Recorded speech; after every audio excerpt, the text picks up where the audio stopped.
Vous restez avec nous, puisque dans Ici 19 il y aura l'essentiel de l'actualité nationale et internationale dans un instant. Juste après, ça se passe ici. Nous explorons chaque semaine un secteur de Bourgogne. Nous étions à Chalon-sur-Saône. Nous allons rester en bord de Saône, plus précisément sur les rives de Saône. C'est le nom de la communauté de communes qui va de Seurre à Saint-Jean-de-Laune. Ce soir, Sébastien Quéroux nous emmène à Pagny-le-Château découvrir le Techniport, spécialisé dans le retour des transports plus verts sur l'eau ou sur les rails.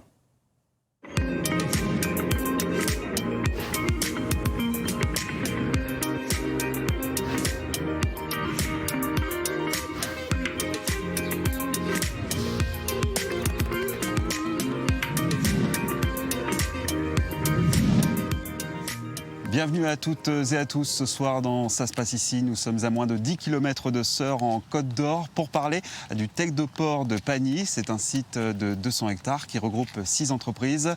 Un site multimodal accessible non seulement par la voie d'eau mais aussi par l'autoroute et le chemin de fer. Il faut savoir que chaque année, ce sont près de 300 000 tonnes de marchandises qui sont affrétées par voie fluviale. Alors à quoi ressemble l'activité sur le site et quel avenir pour le Technoport? On en parle avec nos invités.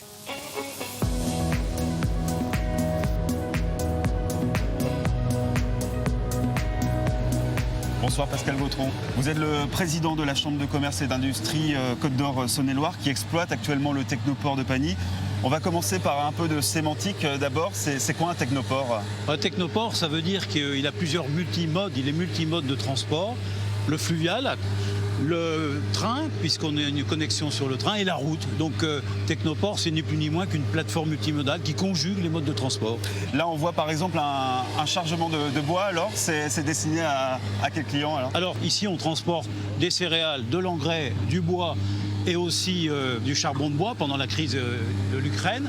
Et ici, ce bois, il est destiné à être affrété pour aller à Tarascon, à l'usine de papier de Tarascon.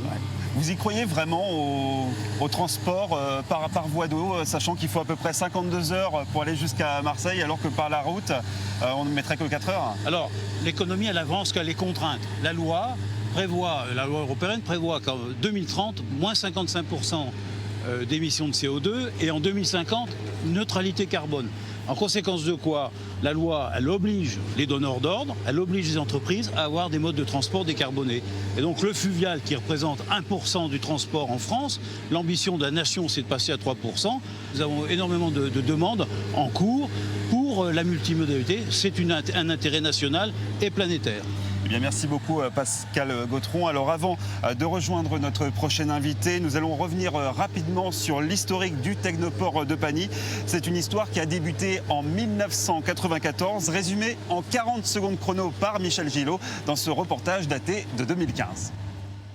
Le Technoport de Pagny, c'est un feuilleton.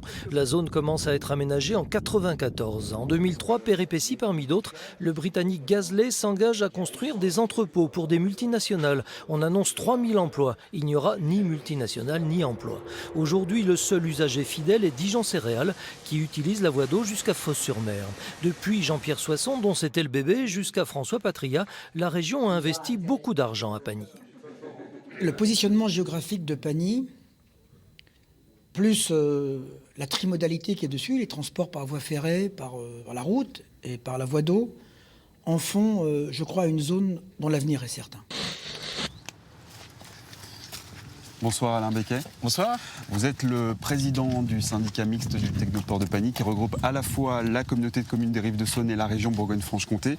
On entendait à l'instant l'ancien président de région François Patria dire que l'avenir était certain pour le Technoport de Pagny. 8 ans plus tard, vous partagez toujours ce sentiment?